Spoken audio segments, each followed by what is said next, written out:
Baik, sudah hampir setengah kelas lagi yang masuk ke kelas ini, jadi saya mulai saja. A'udzubillahi minasyaitonirrajim. Bismillahirrahmanirrahim. Assalamualaikum warahmatullahi wabarakatuh. Rabbi shrah li sadri wa yassir li amri wahlul 'uqdatam min lisani yafqahu qawli. Selamat sore dan salam bahagia. Alhamdulillah kita bisa berjumpa lagi untuk mata kuliah perilaku organisasi, di mana pertemuan sebelumnya kita membahas mengenai bagaimana seorang pemimpin bisa membuat strategi atau kebijakan agar organisasinya ini bisa berjalan dengan baik, dan bagaimana kebiasaan suatu kelompok dalam organisasi tersebut yang bisa membuat suatu budaya atau kebiasaan, entah itu kebiasaan baik, entah itu kebiasaan buruk. Kalau kebiasaan baik, idealnya maka itu harus dipertahankan. Bagaimana mempertahankan itu? Dibuatlah SOP atau standar operasional prosedur. Siapa yang membuatnya? Ya tentu saja top level manajerial. Dan hari ini kita akan membahas mengenai motivasi yang bisa dibentuk untuk suatu organisasi. Bagaimana motivasi ini bisa membentuk untuk mengarah pada goal dalam suatu organisasi. Saya punya analogi seperti ini. Kalian pernah tahu bagaimana ikan lumba-lumba dilatih untuk bisa melewati lingkaran api? Ada yang pernah nonton ibarat kata apa ya, sulap lumba-lumba gitu? Dulu saya waktu kecil senang melihat itu. Ada yang tahu itu? Bagaimana lumba-lumba melewati api, kemudian pelatihnya memanggil dengan peluit, prit, lumba-lumbanya datang, dikasih ikan. Kalian tahu? Ada yang bisa jawab? Saya seperti berbicara sendiri lama-lama, tidak ada interaksi di antara kalian. Artinya saya tidak tahu apakah kalian mendengarkan atau tidak mendengarkan. Tahu ya? Ada yang tahu? Tidak akan saya kasih nilai E kalau misalnya kalian menjawab, ya Pak, saya tahu ada lumba-lumba yang bisa melewati lingkaran api. Dan pelatihnya selalu memberikan makanan ketika lumba-lumba itu dia bisa melewati lingkaran api. Tahu ya? Oke, singkat cerita tahu, anggaplah kalian tahu. Padahal saya sudah setting untuk Zoom kalian bisa membuka mikrofonnya sendiri. Walaupun ketika masuk saya setting kalian di mute, tapi kalian bisa buka sendiri. Intinya bagaimana si lumba-lumba ini bisa dilatih karena ada motivasi dia. Lumba-lumba saja bisa dilatih seperti itu. Apalagi manusia. Tidak bisa di-unmute. Coba dilihat sekali lagi. Bisa. Halo partisipan. Oh, coba kalian unmute, bisa tidak? Nggak bisa, Pak. Tadi mah nggak bisa, Pak. Settingannya. Tadi nggak bisa. Sekali lagi saya tanyakan. Ya, tadi assalamualaikum sudah dijawab seharusnya karena kalian tidak bisa meng-unmute ya. Saya ulangi lagi assalamualaikumnya. Assalamualaikum warahmatullahi wabarakatuh. Waalaikumsalam warahmatullahi wabarakatuh. Tapi suara dari tadi suara saya terdengar ya? Dengar, Pak. Terdengar, Jelas. Pak. Dengar suara saya dengan jelas? Jelas, Pak. Jelas. Oke. Saya ingin menerangkan mengenai bagaimana motivasi kelompok bisa terbentuk. Pihak manajerial memang bisa membentuk ini agar bisa mencapai goal dalam organisasinya tersebut. Saya analogikan ketika kelompok tersebut adalah sebuah ikan lumba-lumba. Ikan lumba-lumba, kalau misalnya kita datang ke tempat sirkus, ikan lumba-lumba itu bisa melewati lingkaran api. Dengan mudahnya, dia loncat. Kemudian setelah dia melewati lingkaran api, si pelatihnya dia meniupkan peluit. Pit. Lumba-lumbanya datang dan dia akan memberikan ikan kecil pada lumba-lumba itu. Ibarat kata ketika individu dalam kelompok organisasi, mereka akan membuat suatu motivasi, harus ada pendorongnya. Ini dikatakan stimulus. Lumba-lumba saja kalau dikasih stimulus, dia bisa melakukan hal yang tidak mungkin dilakukan oleh seekor ikan. Apalagi manusia yang saat ini lebih tinggi derajatnya dibandingkan lumba-lumba. Ketika manusia dia dikasih stimulan, dikasih rangsangan untuk melakukan sesuatu hal, kalau rangsangan itu baik, maka dia akan bisa melakukan apa yang kita perintahkan. Seorang manajer ditekankan untuk bisa melakukan itu tuntutannya. Kalau kalian nanti ditempatkan sebagai supervisor, misalnya, atau supervisi misalnya, seorang supervisor harus bisa juga memotivasi anak buah. Jadi diibaratkan anak buah kalian adalah lumba-lumba. Apa motivasi yang bisa kalian berikan? Salah satunya, manusia kebutuhan dasarnya adalah makan, minum, nafsu. Kebutuhannya kan itu. Kebutuhan diakui, kebutuhan dihargai. Itu yang harus kalian ketahui. Agar supaya kelompok yang kalian buat, yang kalian pimpin sebagai leadernya nanti, bisa kalian bawa untuk mencapai goal. Itu inti yang akan saya terangkan pada hari ini mengenai motivasi. Sampai di sini dulu, ada yang ingin ditanyakan? Cukup jelas? Saya pikir cukup jelas. Kalau tidak ada yang bertanya, saya akan lanjutkan ke materi. Kita lepaskan dulu lumba-lumba, kita tinggalkan dulu acara sirkusnya, kita masuk ke motivasi. Menurut para ahli, apa itu motivasi?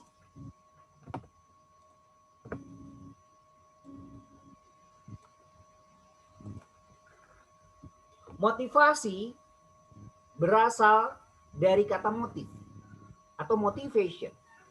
Kata dasarnya adalah motif yang berarti dorongan. Pelatih lumba-lumba harus bisa mendorong lumba-lumbanya agar mengikuti perintah dia.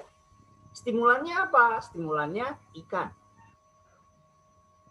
Gampang kalau lumba-lumba karena dia hanya butuh, dia ingat hanya butuh makan, kan itu ya.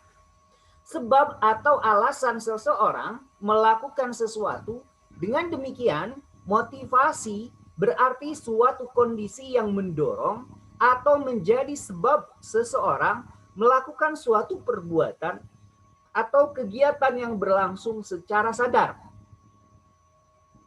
Lumba-lumba itu sadar bisa melewati itu karena dia tahu setelah saya melewati lingkaran api, saya akan dikasih ikan. Dan itu menyenangkan buat saya. Nah, inilah yang dilakukan oleh seorang manajer untuk bisa memotivasi anak buahnya. Menurut Nawawi, bahwa motivasi bertolak dari prinsip utama bahwa manusia atau seseorang hanya melakukan sesuatu kegiatan yang menyenangkannya untuk dilakukan. Prinsip itu tidak menutup kemungkinan bahwa dalam keadaan terpaksa, seseorang mungkin saja melakukan sesuatu yang tidak disukainya. Paham maksud saya? Selain tadi kita mengetahui bahwa seseorang akan melakukan hal yang menyenangkan atau yang tidak menyenangkan dia karena ada dorongan.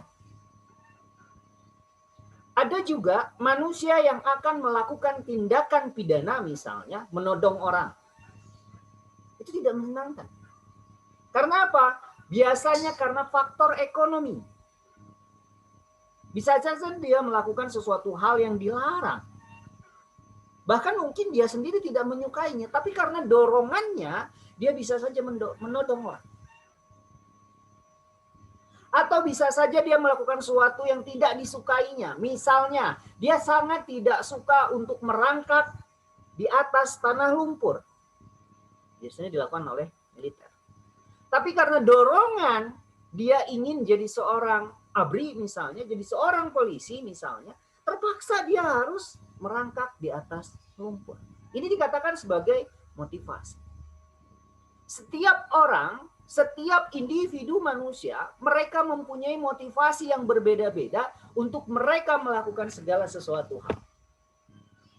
James mengatakan bahwa motif adalah apa yang menggerakkan seseorang untuk bertindak dengan cara tertentu atau sekurang-kurangnya mengembangkan suatu kecenderungan perilaku tertentu.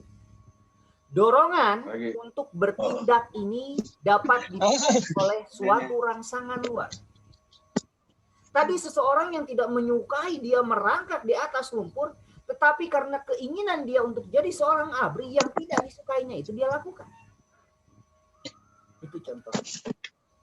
Atau lahir dari dalam diri orang itu sendiri dalam proses psikologi dan pemikiran individu itu, perbedaan motivasi niscayalah merupakan faktor terpenting untuk memahami dan meramalkan perbedaan dan perilaku individu.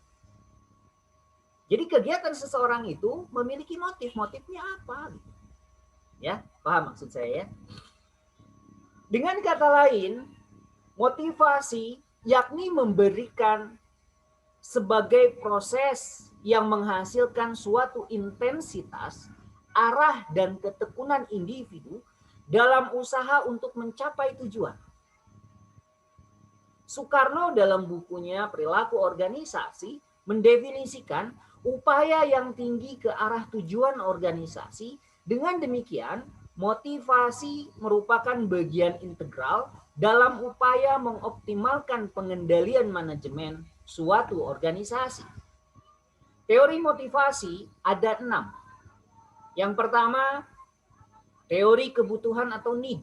Ini dari Abraham Maslow. Yang kedua, teori faktor dari Friedrich Herzberg. Faktornya apa? Teori prestasi atau achievement dari McLean. Kemudian teori penguatan dari reinforcement. Teori harapan ekspektasi, teori sebagai motivasi.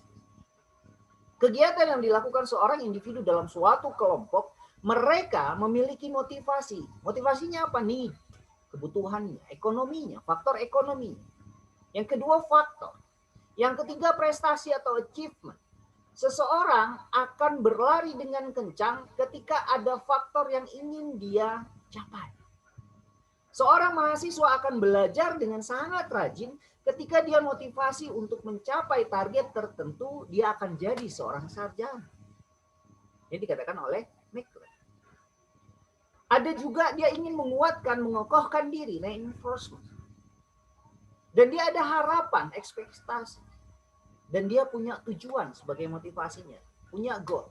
Setiap organisasi memiliki goal yang berbeda-beda yang ingin mereka capai. Setiap kelompok mereka memiliki need yang berbeda-beda dan ini harus dicapai. Apa yang mendorong? 3 teori yang disebutkan terdahulu berfokus pada apa yang mendorong manusia melakukan suatu kegiatan. Teori itu membahas tentang sesuatu yang mendorong atau motivator. Seorang dalam melakukan suatu kegiatan termasuk juga yang disebut bekerja. Di sebuah organisasi atau perusahaan, oleh karena itu, teori-teori tersebut dikelompokkan dalam kategori teori isi atau konten teori. Yang kedua, teori proses. Berikutnya, teori yang disebut terakhir dalam urutan tersebut di atas adalah teori motivasi yang berfokus pada bagaimana caranya mendorong. Kalau tadi saya kembali pada lumba-lumba. Bagaimana si lumba-lumba dilatih supaya dia mau melewati lingkaran api. Padahal mungkin bisa saja lumba-lumba itu takut. Yang mendorong dia adalah keinginan untuk makan. Mungkin bisa jadi yang mendorong dia karena si pelatihnya menyiksa lumba-lumbanya ketika dia tidak mau melompat, dia berikan pukulan. Pecut. Masuk ke dalam air, dia pukul ketika dia tidak mau melompat. Manusia pun begitu halnya. Ada yang mendorong dan bagaimana proses pendorongannya itu agar dia mau berbuat sesuatu. Termasuk bekerja ini. Dengan demikian, berarti teori motivasi tersebut membahas cara-cara dan langkah-langkah dalam memberikan dorongan sehingga dikategorikan sebagai teori proses. Saya kembali kepada manusia. Kita lepaskan dulu lumba-lumba. Supaya bagian administrasi mau mengadministrasikan hasil penjualan saya, bagaimana caranya? Apa yang mendorong dia? Yang bisa mempush dia supaya bekerja lebih rajin untuk saya. Yang pertama, bisa saja kita berikan reward. Selesai dia mengadminkan apa yang kita inginkan, berikan dia coklat misalnya. Terima kasih. Setelah proses dorongan pertama, ini akan berlaku terus. Orang itu akan termotivasi kalau dikasih coklat. Yang kedua, ada prosesnya dipecut. Karena kalian seorang manajer, kalian berikan dia pecutan pertama. Administrasikan hasil penjualan saya. Kalau tidak, Anda akan saya turunkan ke bagian office boy misalnya. Bagian bersih-bersih. Karena kalian atasannya. Kalian adalah manajernya. Ini proses yang kedua. Yang mendorong dia supaya dia melejit. Tapi biasanya manusia, biasanya orang yang normal, mereka akan suka ketika diberi hadiah. Bukan dipecut. Kalau saya orangnya terbalik. Begitu orang itu keras pada saya makin keras. Karena saya tidak punya kepentingan misalnya. Walaupun misalnya saya punya kepentingan, ada hal logis yang bisa saya terima tidak? Kalau tidak ada, ya saya balik keras. Ketika dia melakukan kekerasan, saya balik keras. Kalau saya begitu. Tapi setiap orang beda-beda perilakunya. Tapi ketika orang baik pada saya, dia memberikan coklat misalnya, atau dia memberikan perhatian misalnya, saya akan lebih baik lagi. Itu teorinya. Dinamakan dengan teori proses. Bagaimana? Jadi kalian harus analisis dulu. Ada yang orang harus dikeraskan. Ketika dikasih, dia malah ngebalik. Bukan mengerjakan. Gitu. Tapi ada orang yang ketika dia dikerasi, ya dia kepecut. Gitu ya. Kita kembali ke teorinya Maslow. Setiap manusia pun, selain tadi bagaimana manusia menurut teori Maslow, dia memiliki kebutuhan dalam hidupnya. Bahwa kebutuhan tersebut terdiri dari kebutuhan fisik, kebutuhan psikologis, dan kebutuhan spiritual. Dalam teori ini, kebutuhan diartikan sebagai kekuatan atau energi. Tadi saya contohkan bagaimana prosesnya setelah kita kasih umpan, kasih coklat, dia mau. Tapi menurut teori Maslow, kalau orang itu memang masih butuh untuk bekerja, motivasi itu tidak harus dilakukan. Karena motivasinya sudah muncul dalam dirinya sendiri. Ini teorinya Maslow. Ada orang yang tidak usah karena dia memang bekerja untuk memenuhi kebutuhan ekonomi keluarganya.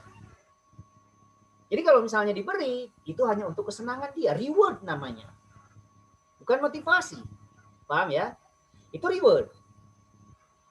Tapi kalau untuk motivasi, tadi ketika tidak dia mau mengerjakan, kita kasih motivasi. Ini saya kasih coklat nanti. Caranya berbeda-beda. Tapi kalau misalnya menurut Maslow, nggak usah dikasih seperti itu pun ketika dia mempunyai kebutuhan untuk memenuhi kebutuhan fisiknya, membeli pakaian, membeli makanan, membeli kebutuhan keluarganya, dia akan mengerjakan apa yang seharusnya dia kerjakan. Dalam teori ini, kebutuhan diartikan sebagai kekuatan. Ketika seseorang merasakan kebutuhan itu, dia akan berenergi, dia akan semangat, karena saya butuh. Ada seseorang yang rajin ibadah karena dia merasakan bahwa ibadah ada kebutuhan diri dia. Dia beribadah pada Allah karena itu sudah kebutuhannya. Dia akan rajin sholat sunat, itu kebutuhannya. Itu baik. Tapi kalau Maslow mengebelakangkan hal itu. Karena menurut dia, agar dapat memenuhi kebutuhan tersebut, kebutuhan yang sudah terpenuhi tidak berfungsi untuk kehilangan. Kehilangan apa? Kehilangan kekuatan dalam memotivasi kegiatan. Sampai saat timbul kembali sebagai kebutuhan baru yang mungkin saja sama dengan sebelumnya. Untuk jelasnya dapat dilihat dalam ilustrasi gambar hierarki kebutuhan Maslow. Menurut Maslow, manusia mempunyai kebutuhan psikologis. Kelaparan, kehausan, tidur, seks, keamanan, perlindungan terhadap bahaya, ancaman, kehilangan. Sosial, bergaul dengan orang lain, masuk kelompok, memberi, menerima, persahabatan, kasih sayang, pengharapan, harga diri, ego, kebutuhan akan status, aktualisasi diri, mewujudkan potensi diri, pengembangan maksimum diri, kreativitas, ekspresi diri. Jadi kebutuhan dari manusia. Kalau masih kebutuhan psikologis, masih kebutuhan dasar, Ini paling dasarnya manusia yang harus dipenuhi, makannya, minumnya, itu yang tadi saya katakan fisik. Keamanan, perlindungan terhadap bahaya, ancaman, kehilangan, dan lain sebagainya. Kebutuhan sosial, bergaul dengan orang lain, masuk kelompok. Ada orang yang dia kebutuhannya bisa dihargai setiap kelompoknya. Menerima dan diterima oleh orang lain. Setiap orang sama, mereka membutuhkan untuk dihargai, penghargaan, ego, kebutuhan akan status. Strata sosial, itu kebutuhan dasar. Kemudian yang terakhir, ini sudah paling tinggi, kebutuhan aktualisasi diri. Mewujudkan potensi diri, pengembangan. Siapa saya? Saya sudah punya ini, tinggal mengaktualisasikan diri, pengakuan dari orang lain, ekspresi diri. Hierarki Maslow dalam teorinya mengetengahkan hierarki. Kekuatannya dalam motivasi seseorang melakukan suatu kegiatan. Dengan kata lain, kebutuhan bersifat bertingkat yang secara berurutan berbeda kekuatannya dalam motivasi. Suatu kegiatan termasuk juga disebut bekerja. Urutan tersebut dari yang kuat sampai yang terlemah dalam memotivasi diri, kebutuhan fisik, kebutuhan rasa aman, kebutuhan sosial, kebutuhan status, kekuasaan, dan kebutuhan aktualisasi diri. Maslow tidak mempersoalkan kebutuhan spiritual yang sebenarnya cukup penting atau dominan peranannya sebagai motivasi. Kalau saya sudah terbalik. Jadi kebutuhan saya sholat itu kebutuhan saya. Saya ibadah itu kebutuhan saya. Saya sudah menyerahkan semuanya pada Allah Subhanahu wa taala. Kalau saya begitu. Kalau Maslow tidak, terbalik. Terutama di lingkungan, kalau menurut dia mempersoalkan kebutuhan spiritual yang sebenarnya cukup penting atau dominan peranannya sebagai motivasi. Terutama di lingkungan pemeluk suatu agama atau kepercayaan pada Tuhan yang Maha Esa. Sehubungan dengan itu, Maslow mengetengahkan beberapa asumsi dari urutan atau tingkatan kebutuhan yang berbeda kekuatannya dalam memotivasi para pekerja di sebuah organisasi perusahaan. Ada yang mereka melejit karena dikasih bonus. Ada yang mereka melejit karena ditekan. Ada yang mereka melejit karena keluarganya yang menekan. Nah, seorang manajer idealnya mengetahui mengenai hal ini. Seorang pimpinan perusahaan idealnya mengetahui mengenai masalah ini dan bisa menganalisis setiap individunya masing-masing. Tidak usah keseluruhan, ambil saja sampelnya. Misalnya ada yang bermasalah, kenapa nih orang ini bermasalah? Tarik sampel itu satu. Agar memudahkan kalau misalnya kalian bekerja di pabrik, misalnya ini contohnya. Dan di pabrik tersebut karyawannya banyak, kan susah. Bagaimana untuk melihat kebutuhan orang ini? Saja yang bermasalah misalnya. Sama kalau misalnya di kelas ada orang yang pintar banget, ada yang bandel banget. Kalau yang menengah itu kan jarang kena sentil. Yang kena sentil itu kalau nggak dia pintar banget, dia bodoh banget. Dan bodoh itu dia nakal. Dan bagaimana kelakuannya agar supaya biasanya kalau orang dia akan mendorong supaya si yang bodoh ini bisa melejit ke atas. Itu dianalisis apa yang menyebabkan dia selalu terpuruk bisa nilainya selalu jelek. Nah, inilah yang kita motivasi sebagai seorang manajer. Nah, itulah yang dimotivasi. Ini supaya mengukuhkan, bisa memperlihatkan kinerja dari seorang manajer itu dinilai bisa sesuatu yang baik. Kadang itu Jumat. Selanjutnya setelah kita melakukan analisis berarti akan terbentuk suatu asumsi. Asumsi adalah kebutuhan yang lebih rendah. Adalah yang terkuat yang harus dipenuhi. Kita bertanya membentuk asumsi bagaimana ini siapa apa yang dibutuhkan. Kalau misalnya kita terus kan akibatnya. Nanti dikabarin malu bicara mengenai sebab akibat. Kebutuhan itu adalah kebutuhan fisik, rasa lapar, haus, pakaian, perumahan, dan lain-lain. Dengan demikian, kebutuhan yang terkuat yang memotivasi seseorang bekerja adalah memperoleh penghasilan yang dapat digunakan dalam memenuhi kebutuhan fisik.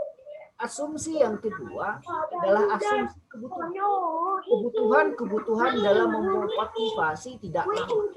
Karena setelah terpenuhi akan melemah atau kehilangan kekuatannya dalam motivasi. Oleh karena itu, usaha memotivasi dengan memenuhi kebutuhan pekerja perlu diulang. Apabila kekuatannya dalam melaksanakan tugas-tugasnya, cara yang dapat digunakan untuk ternyata lebih banyak daripada untuk memenuhi kebutuhan yang berbeda pada urutan lebih rendah. Misalnya, untuk memenuhi kebutuhan fisik, cara satu-satunya yang dapat digunakan dengan memberikan penghasilan yang memadai atau mencukupi. Sedangkan untuk kebutuhan aktualisasi diri dapat digunakan dengan banyak cara yang memerlukan kreativitas dan inisiatif para manajer. Berikan mereka penghargaan dan lain sebagainya. Secara ringkas, kebutuhan Maslow sama tidak ada kebutuhan yang terjadi bersamaan di antara kategori-kategori kebutuhan. Jadi mereka akan masing-masing. Yang kedua, kebutuhan dipuaskan terlebih dahulu dari yang paling bawah. Yang paling bawah adalah fisik. Yang paling rendah kebutuhan manusia. Yang ketiga, kebutuhan jika kebutuhan yang ada di bawah sudah terpuaskan, kebutuhan akan terpuaskan. Karena akan terus-menerus untuk dipenuhi, tidak ada henti-hentinya. Mereka akan mengaktualisasikan. Yang kelima, kebutuhan yang belum terpuaskan menjadi pendorong atau motivasi perbuatan. Apakah barang ini salapan? Seorang karyawan yang memotivasi karyawan untuk bertindak, bertanduk, dan membuat segala sesuatunya menjadi suatu kebiasaan. Pas sore salapan, harus pernah aktualisasi diri, ada kebutuhan penghargaan. Setiap orang sama, mereka ingin dihargai. Setiap orang sama, mereka membutuhkan aktualisasi diri. Nah, kalau misalnya sudah semuanya kita ketahui, kita tinggal cari cara mendorongnya untuk lebih melejit lagi dan dia bisa mengeluarkan energi yang lebih banyak. Teori ini menurut Herzberg mengemukakan bahwa ada dua faktor yang dapat memberikan kepuasan dalam bekerja. Kedua faktor tersebut adalah satu, faktor sesuatu yang dapat memotivasi. Faktor ini adalah antara lain faktor prestasi atau achievement, faktor pengakuan atau penghargaan, faktor tanggung jawab. Beda-beda ya faktornya. Kemudian faktor untuk memperoleh kemajuan dan perkembangan dalam bekerja, khususnya promosi. Dan faktor pekerjaan itu sendiri. Faktor ini terkait dengan kebutuhan pada urutan yang tinggi dalam teori Maslow. Kalau di Herzberg, ini faktor yang paling rendah, achievement. Agar seseorang mau melakukan apa yang kita perintahkan, berikan dia iming-iming promosi. Berikan dia tanggung jawab.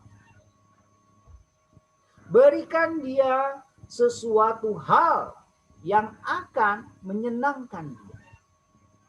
Selain prestasi. Berikan dia ajang-ajang.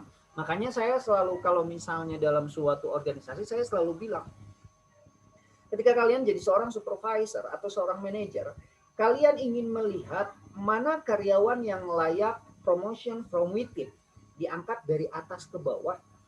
Caranya bagaimana? Ciptakan gesekan, kan begitu ya? Ciptakan gesekan supaya terlihat mana yang berprestasi, mana yang tidak berprestasi. Mana yang benar-benar ingin bekerja, mana yang dia malas untuk bekerja. Ketika kita sudah mengetahui, oh dia jago untuk mengoperasikan Corel misalnya. Dia bisa menggambar. Oh ternyata dia komunikatif. Ada staf kalian misalnya nanti yang dia dia adalah orang yang bisa diandalkan. Nah, ini yang harus kalian perhatikan.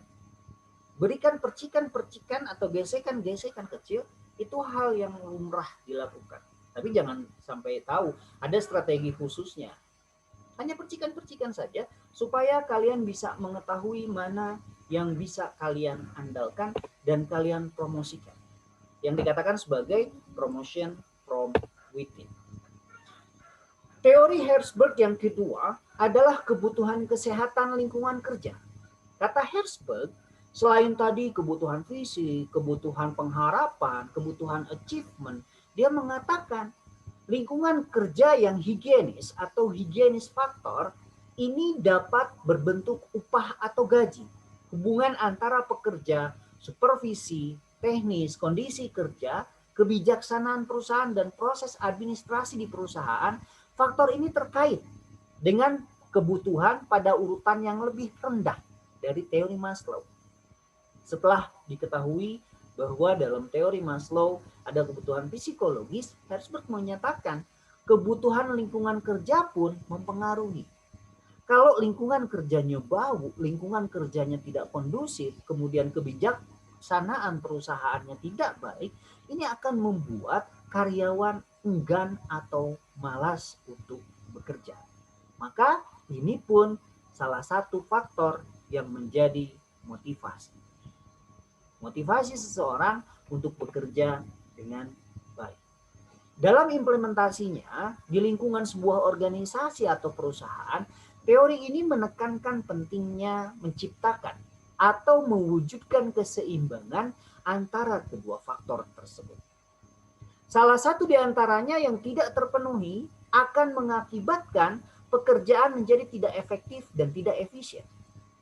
Akhirnya semua pekerjaan terbengkalai. Mereka berleha-leha dan berbalas-malasan untuk bekerja kalau tidak ada motivasi. Teori prestasi menurut achievement dari McLean, dia mengatakan teori ini mengklasifikasikan berdasarkan akibat suatu kegiatan berupa prestasi yang dicapai, termasuk juga dalam bekerja. Dengan kata lain, kebutuhan berprestasi merupakan motivasi dalam pelaksanaan pekerjaan. Artinya bahwa manusia pada hakikatnya mempunyai kemampuan untuk berprestasi di atas kemampuan orang lain. Walaupun tidak semua orang, tapi setiap orang mereka membutuhkan prestasi atau achievement. Ini pun, achievement ini merupakan salah satu pendorong atau motivasi, motivation. Salah satu ukuran untuk mereka melakukan pekerjaannya atau memotivasi seseorang karena ada prestasi. Motivasi urutan paling tinggi. Dalam hubungannya dengan teori Maslow, berarti motivasi ini terkait dengan kebutuhan pada urutan yang tertinggi. Terutama kebutuhan aktualisasi diri dan kebutuhan akan status dan kekuasaan. Kebutuhan ini memerlukan dan mengharuskan seseorang pekerja melakukan kegiatan belajar agar menguasai keterampilan atau keahlian khusus yang memungkinkan seseorang pekerja mencapai suatu prestasi. Lumba-lumba bisa melewati lingkaran api, itu dinyatakan sebagai suatu prestasi pada lumba-lumba itu. Kalau lumba-lumbanya bisa berpikir.